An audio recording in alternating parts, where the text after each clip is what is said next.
If the Bible had a horror story, it would be the events surrounding the destruction of Jerusalem in If the Bible has a horror story, it would be the destruction of Jerusalem by Nebuchadnezzar in 586 BC. It was the most devastating event that the Israelites had gone through, and now Jeremiah continues his lamentation, writing of it. Notice we're going to take it up right here in verse 19. It says, "Arise, cry out in the night, in the beginning of the watches." That's around 10 p.m.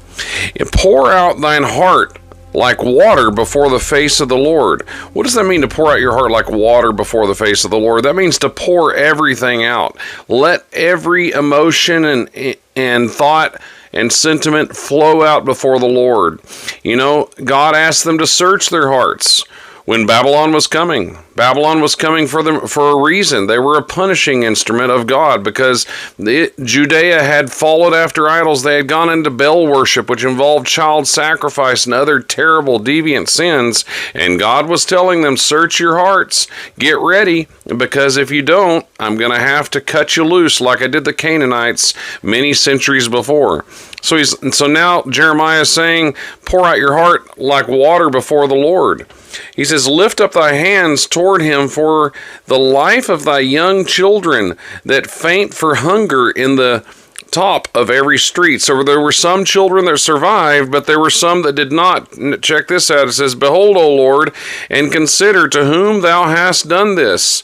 Shall the women eat their fruit, and children of a span long? They were eating baby children. They were cannibalizing their babies in the famine that preceded the destruction of Jerusalem. It said, shall the priest and the prophet be slain in the sanctuary of the Lord? The young and the old lie on the ground in the streets. My virgins and my young men are fallen by the sword. So the dead bodies are laying in the streets. Pictured little children walking in and amongst all the dead bodies, and people just scrounging around for weeds and different things that they could eat, probably tree bark, and it's terrible famine and devastation.